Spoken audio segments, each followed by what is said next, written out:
Midwest Whitetail is brought to you by Realtree, Hoyt, Muddy Outdoors, Fuse Accessories, Frigid Forage, Rocket Arrowheads, Scott Archery, Night and Hail Game Calls, Cabela's, TrailCamPro.com, Execute Scent Control, and Nikon.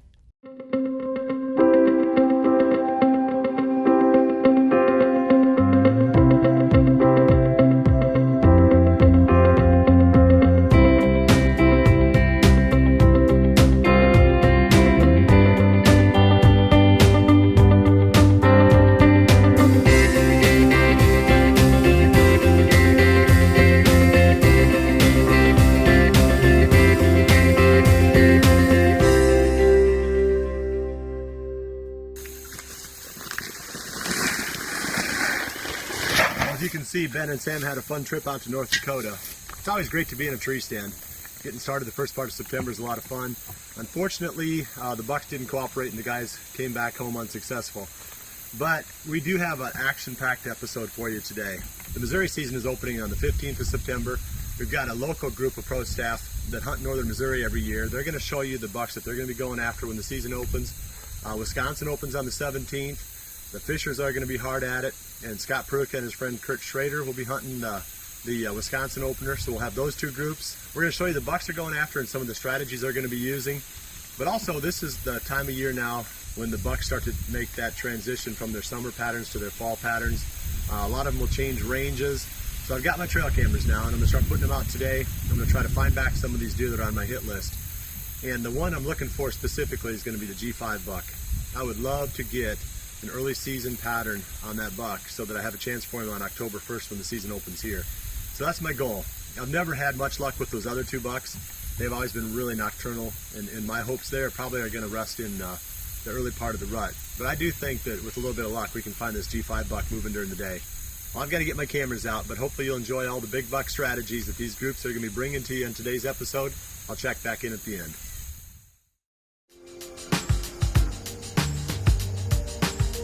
Hey guys, it's August 30th and we're down here on the Muddy Ranch, and tonight we're going to go over some of the bucks that we're going to be hunting and some of the strategies that we're using to hunt these bucks.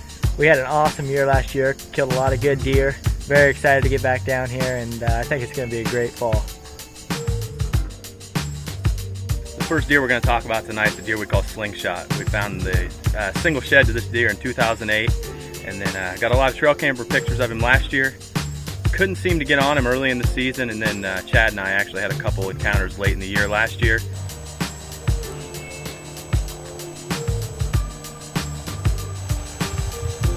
We got a buck out in the corn that we know pretty well. We got quite a few pictures of him. I don't think we're going to be able to lure him over here though. Couldn't close the deal, ended up not finding the sheds this year, but we've zeroed back in on him again this year, and I think he's a buck that's going to be killable for us. Second buck is Split Brow 8. We had two separate encounters with Split Brow 8 last year, right in the middle of the rut. One was on the morning that I harvested my deer.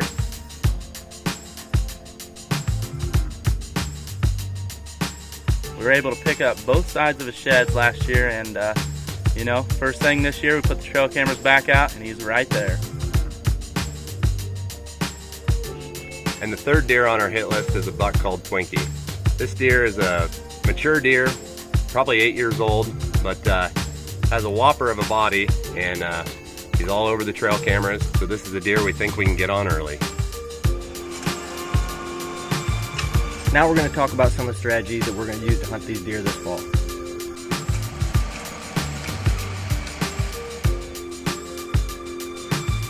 With the season opening September 15th down here in Missouri, what we found is that those deer are generally coming off the soybean summer pattern. What we've done is we've gone in and used Big and BC and some other green plots so that these deer, as they start to switch off those beans, they're coming into our kill plots. And what we're trying to do is really narrow these deer down by stand locations. Rather than just going in and planting big food plots, we're going to go in and put little corners. We're going to use the deer's natural travel corridors. We're using fence gaps, we're using land features, we're using topography, we're using everything that we can to get these deer within 30 to 40 yards and within bow range. One of the food plots that we're most excited about is one that's laying right behind us. It sits right in between two major bedding areas, and it's one of the bigger plots on the farm. One of the coolest parts about this plot is the gateway that sits right in between the two bedding areas and leads into the plot. And we're reestablishing one of our clover food plots, actually turning into a turnip rape mix. But we got a tree stand position right behind me, trail camera over here on a gate opening, and a huge ag field of beans out here past us. So we've been getting a lot of buck activity. We decided to get this replanted and provide plenty of food so we can hopefully get on one coming right through this gate. This plot now has it all. It's got a big and beefy turnip plot, it's got white oak ridges, and it's got two major bedding areas on either side of it. So this is a stand that we are really excited about hunting this fall.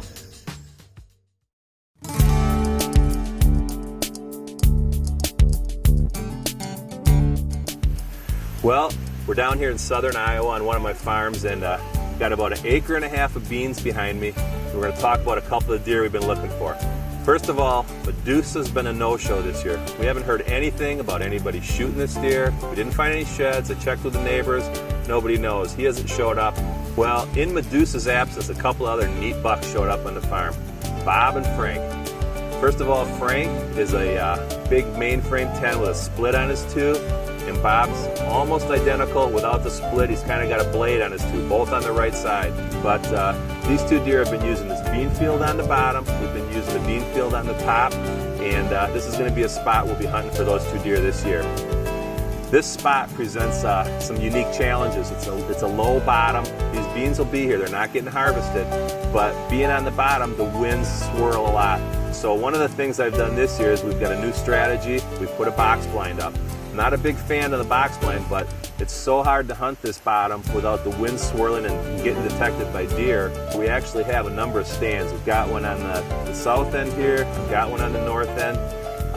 But the problem is with that swirling wind in here, so many times you get busted and you're giving up something no matter where you sit. So my hope is that this box blind is going to also give us some scent control.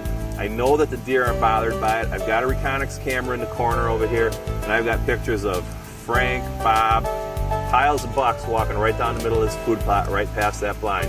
So we're hoping that's going to give us an advantage. One of the other challenges we have on this farm is access to this point. And the tendency is usually to walk along the edge of the woods. And this time of year it's not a problem because there's enough foliage. But once those leaves are gone, you can't really walk on the woods because you can see through these ridges. And I'm afraid any mature deer is going to see you walking down. So we're going to park really out on the county road here, coming along a patch of switchgrass. There's a thick finger of trees here right above that box blind, maybe only 60, 70 yards wide. And I've cut a lane in there that we can drop down in there, and basically that box blind, the ladder's right at the end of that thing. I'm going to hang some brush in front of that blind so I won't be spotted. I think I can actually make it into that blind with deer feeding in the field. So that's going to be the plan for Bob and Frank here on this farm. Hopefully that plan works. Can't wait to give it a try this fall. Well, those are a couple deer we'll be hunting on this farm. Let's take a ride over to another farm that I'll be hunting this fall for another buck we know real well.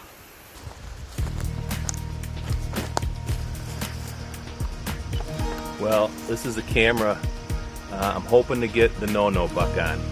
He's been a deer that's been on this farm the last 3 years. We've got history from this deer when he was a 2.5-year-old. We named him the no-no buck because we didn't want anybody shooting him that year. He was about 135, 140-inch deer that year, really impressive deer. Next year, 2010, he came back bigger and better, and we got a bunch of trail cam pictures of him after he shed his velvet, but we never saw him on the hoof. So we know he lives here. The neighbor found his sheds right on the next farm.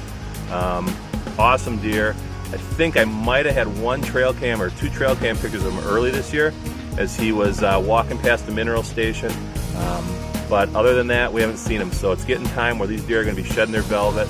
And we hope this pile of corn and this camera find the no-no buck for us. So we'll see what happens.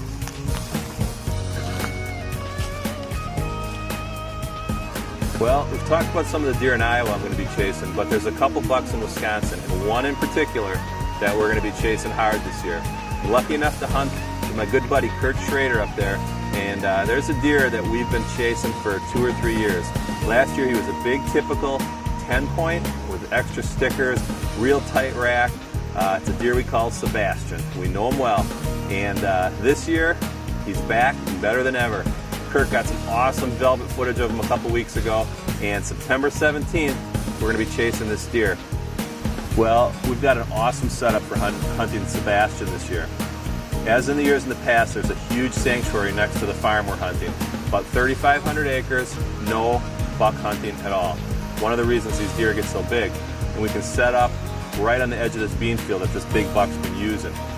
We can get in quiet, we can get out quiet, undetected, we come through the corn. It's a terrific setup. So it's just a couple weeks away. We're going to be chasing Sebastian. Stop back and see how things went. I can't wait to get in the tree and get after this deer.